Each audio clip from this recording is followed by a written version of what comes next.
this class, I would like to discuss newer concepts in access cavity preparation. So why do we need a newer concept when we have a traditional concept of access cavity preparation, especially in posterior teeth? So what are all the problems we encounter while following a particular traditional way of doing access cavities, and what is the rationale behind these newer concepts? So let's discuss in detail regarding these newer concepts in today's class. So before that, when we perform root canal treatment in any given teeth or tooth for that matter, the prognosis of a tooth depends upon three factors mainly. The first one is operator needs.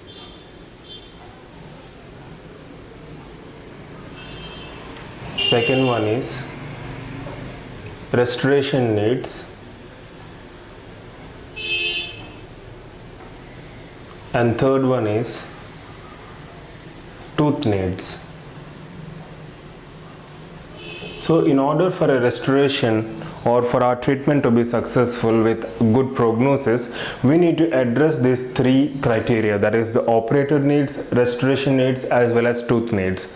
But the traditional concept of access cavity preparation concentrates more on operator needs, wherein we have a funnel shaped preparation for straight line access to the canal orifices or to the root canal orifices, and for that matter de-roofing in order to have clear visibility as well as accessibility, and blind funneling, which is followed in the coronal third of the canal, wherein we enlarge the coronal aspect of the canal in order to prevent instrument separation, etc. So more focus is there on the operator needs, thereby neglecting restoration needs and tooth needs. So the newer concept aims to have a balance between these three factors so that the prognosis of a tooth improves by manyfold.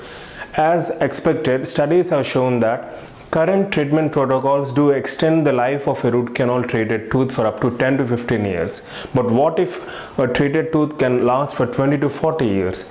So this improved life can happen when these three factors are met. So the focus of today's presentation or today's class will be on how to achieve optimal prognosis by following newer trends in access cavity preparation. First, let's discuss the current problems associated with the traditional access cavity preparations.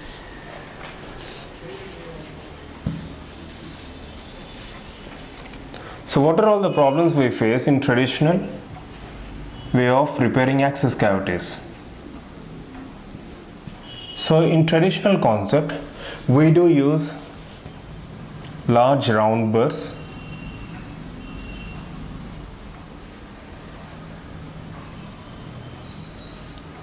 we do use gate slidden drills for enlarging the coronal aspect of the canal, and we try to de-roof the entire pulp chamber with an aim to obtain straight line access to the canal orifices. So what are the problems associated with these procedures? First, the moment we start using large round burrs, we try to remove most amount of enamel and dentin especially in the area where it's really important, like for example near the alveolar crest area, that is the dentin. For suppose, consider this as a tooth. So we perform access cavity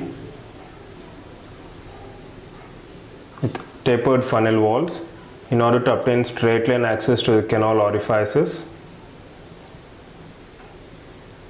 So the moment we use large round burrs, there is always a chance that while de-roofing, if suppose this is the roof of the pulp chamber, while de-roofing the pulp chamber, we tend to touch the axial walls and remove more amount of dentin which is present along the axial walls. This can be termed as pericervicular dentin. So by using large round burrs, we really do not respect the anatomy of the pulp chamber.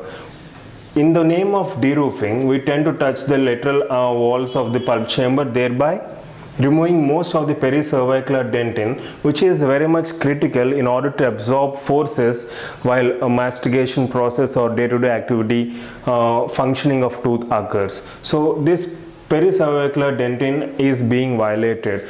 in the name of using a large round burrs. And secondly, the moment we use gate Schleiden drills, we are trying to remove excess amount of dentine which is present in the coronal third of the canal. This again violates or removes excessively the dentine which is present near or around the alveolar crest. So pericervicular dentine is that dentine which is present 4 mm above the alveolar crest and 4 mm below the alveolar crest. The dentine which is lost in the coronal third can be replaced by using a restorative material. The dentine which is lost in the apical third can be replaced by using some kind of retrograde filling material, etc. But the dentine which is lost in the pericervicular dentine area is irreplaceable. So care has to be taken to preserve this pericervicular dentine, as it plays a major role in enabling a tooth to resist various masticatory forces and various forces we encounter in our day-to-day activities like chewing, talking, etc. And then the problem with de-roofing, as I have discussed before. In the name of de-roofing, we try to remove the entire roof of the pulp chamber, but since we are using large round burrs or small round burrs for that matter, depending upon the size of the access cavity, we tend to touch the lateral walls, leading to gouging of the walls. So this gouging is a serious problem.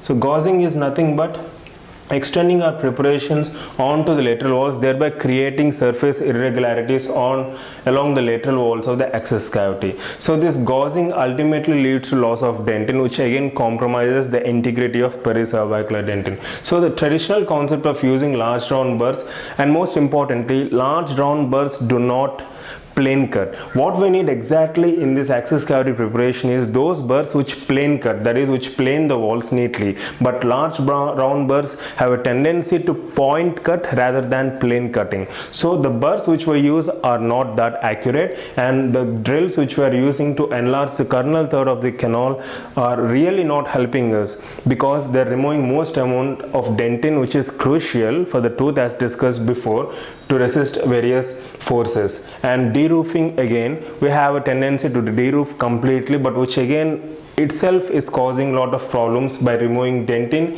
along the lateral walls, gouging the dentine, and most importantly compromising the integrity of the tooth, especially the pericervicular dentine present along the alveolar crest area.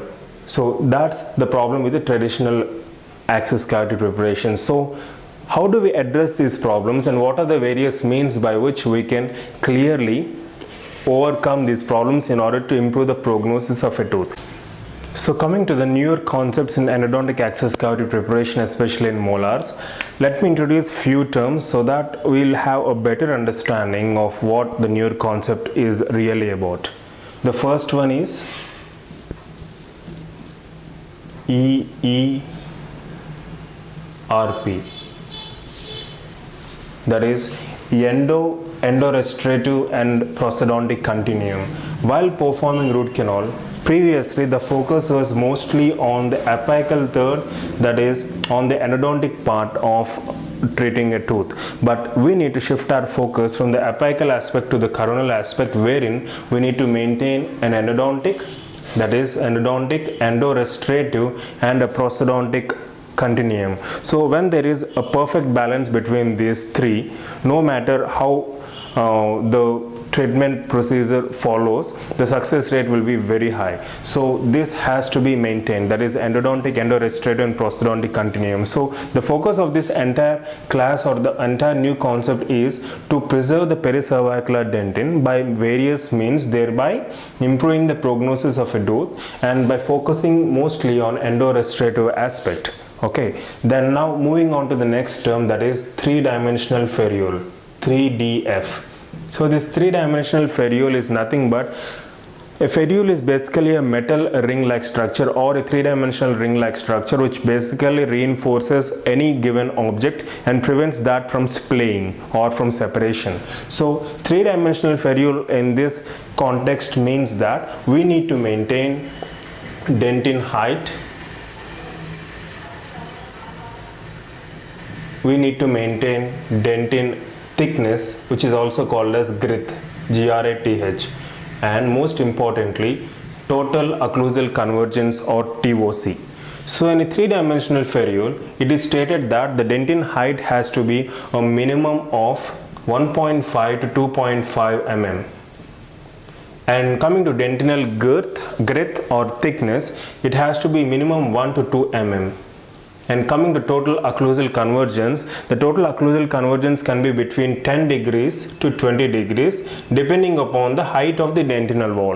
If the dentinal wall height is 3 mm in an access cavity, then an occlusal convergence of 10 degrees can be placed while preparing a restoration or while preparing a tooth for a prosthesis. If the height of the dentin is 4 mm, then we can slightly increase the occlusal convergence to 20 degrees. So three-dimensional ferrule has to be maintained, which includes the following terms: dentinal height, girth, and total occlusal convergence. And then most importantly, coming to the next term, undermined enamel versus undermined dentin. Enamel versus dentin. Studies have clearly shown that enamel, being a crystalline structure, no matter how much enamel is preserved, if it's undermined, it's of no use without any dentin. Whereas dentin is a bimodal composite and it has a shock absorption capacity because of the orientation of tubules, fibers, etc. So it's always advised to preserve undermined dentin rather than undermined enamel. So this undermined dentin can be come across when we are preparing access cavity and when we are trying to de-roof the tooth. So in the process of, for suppose this is the roof and we are trying to de-roof it, it's always advisable to leave some amount of dentin. That is, partial de-roofing has to be done. This amount of dentin has to be left within the roof. If this is the roof, this amount of dentin has to be preserved, which is termed as soffit. Soffit is also called as roof strut, STRUT. So this soffit is nothing but a three-dimensional band of dentin which is formed as a result of partial de-roofing in case of access cavity preparation, which reinforces the tooth or bangs the rest of the tooth structure, thereby preventing the tooth from fracturing under masticatory load. So soffit creation is very important. And then we have another term, that is Calla Lilly preparation. So this Calla Lilly preparation is nothing but the shape of the access cavity resembling a Calla Lilly flower. So if you observe here, I have just placed a bevel on the enamel. Instead of just bringing the walls in this funnel shaped orientation, what I have tried to do is I have tried to give a bevel on the enamel portion of the access cavity. So this shape basically resembles a Calla Lilly flower. So this resembles a Calla Lilly flower, and basically this is done in order to remove undermined enamel as discussed previously. Undermined enamel can be removed as it has no role in promoting a resistance of a particular tooth, as it is nothing. Enamel undermined has no strength or no resistance. So it can be removed, and most importantly, the moment you remove undermined enamel, you can clearly see that in a Calla Lilly preparation there is no undermined enamel as bevel of 45 degrees is placed, and most importantly the entire access cavity can be incorporated within the restorative aspect. That is, the moment you cover this entire tooth with restoration, the entire enamel as well as dentinal wall is involved in the restoration, thereby improving the overall resistance of a given tooth. So that's Calla Lilly preparation. So these are few terms which we need to understand in order to prepare access cavity for based on your concepts. And then apart from the large round burrs, here we need to use CK burrs, which is nothing but, let me write down here, CK Burs. So CK Burs, CK stands for Clark and Kademi. So they are the dentists who introduced these burrs. So these burrs are nothing but round-ended tapered fissure burrs. Round-ended tapered fissure.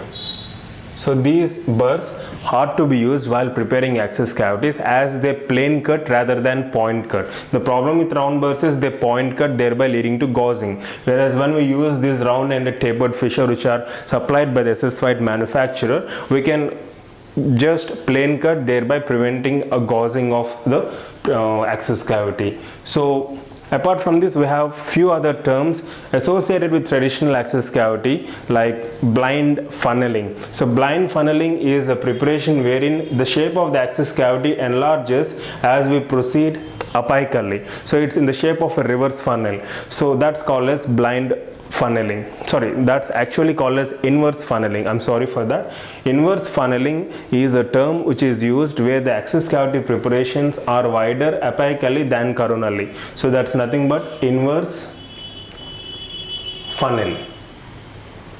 So it's in the shape of an inverse funnel. And then we have another term that is called as blind tunnel. So blind tunneling is nothing but when we do access cavity preparation without magnification, we just deroof the entire tooth and try to create parallel walls in the access cavity, which is termed as blind tunneling. And then we have something called as blind funneling. So this blind funneling is usually done in the coronal aspect of the root canal orifice or in the root canal, wherein we use Gates lead drills and try to remove more amount of tooth structure or dentin in the coronal aspect of the root canal, leading to enlarged canal, thereby leading to strip perforation and other complications associated. So that's called as blind funneling. So these are the terms like inverse funnel, blind tunnel and blind funneling associated with the traditional access cavity preparations. So basically I try to give you an overview of all the terms which are described in the newer concept of access cavity preparation, and this is about the access cavity preparation newer concepts in detail. So to summarize, traditional access cavity preparations have several drawbacks which include the removal or violation of pericervicular dentin. So to overcome that, we are having a newer concepts. But before that, to understand the problems associated with traditional cavities, we all do perform access cavity preparations with a large round burrs or a carbide burrs. And we tend to use Gates Glidden drills and we try to completely deroof the access cavity, but there are certain problems associated with those procedures, like usage of large round burrs gives us an arbitrary shape of the cavity, thereby leading to distortion of the walls and compromising pericervicular dentin. Usage of Gates Glidden drill again leads to excessive enlargement of the coronal third of the root canal orifices. We tend to use Gates Glidden in order to prevent the instrument separation, so that there won't be any much strain on the instrument while we pass it through the canal. But usage of Gates Glidden leads to strip perforation, not just strip perforation, but it removes excessive dentin, thereby compromising the integrity of a tooth, especially in the pericervicular dentin area. And deroofing has the same problem, wherein we tend to remove the undermined dentin, which is so important that we need to preserve it at any cost, but that is not being met. That objective is lost when we deroof it completely. And in the process of deroofing with round burr, there is point cut, thereby leading to gouging of the lateral walls of the access cavity. So keeping these problems in mind, we come up with newer ideas. Clark and Kademi in their article published in DCNA 2010 beautifully explain the newer concepts, keeping in mind the old traditional concept and the problems associated with them. They have stressed the importance of three main factors, that is operator needs, restorative needs and tooth needs. Traditionally there is more focus on operator needs, but we need to focus and balance operator, restorative as well as tooth needs in order to improve the prognosis and make sure that a tooth lasts for more than 20 to 40 years. It's not an exaggeration. So we need to focus on endodontic, endorestorative and prosthodontic continuum. So this endorestorative part mainly focuses on pericervicular dentin and three-dimensional ferrule, and in three-dimensional ferrule we have dentin height, girth and total occlusal convergence. So dentin height minimum has to be a 1.5 to 2.5 mm, and dentin girth has to be a minimum of 1 to 2 mm, and the total occlusal convergence can range from 10 to 20 degrees. That is 10 degrees in case your dentin wall height is 3 mm, and 4 mm height we can go up to a total occlusal convergence of 20 degrees. So this occlusal convergence comes into play the moment we place a crown or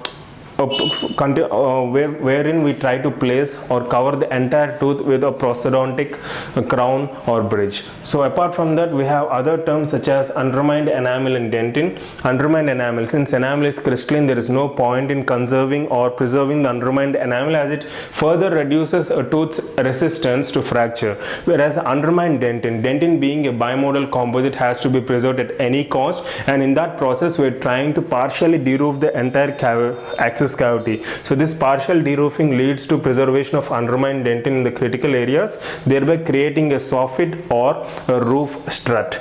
And then we have Calla Lilly preparation, wherein in the access cavity preparation we tend to give a bevel of 45 degrees on the enamel margins to remove unsupported enamel and to make sure that the entire access cavity is being involved in the restoration which we are placing. And then we have other terms such as inverse funnel, blind tunnel and blind funneling. Inverse funnel is nothing but creating an abnormally enlarged access cavity as we proceed apically from the coronal aspect, thereby giving the shape of an inverse funnel. And then we have blind tunneling, wherein we create parallel walls. This often happens with many operators or practitioners who perform cavity preparations without magnification. And then we have blind funneling, which is associated with the use of GG, wherein we try to create funnel shaped root canals in the coronal third of the root canals, especially while using GGs. So all these things have to be kept in mind, and we need to make sure that newer concepts are followed to improve the prognosis of a tooth. So this is in brief regarding newer concepts in access cavity preparation. Thank you.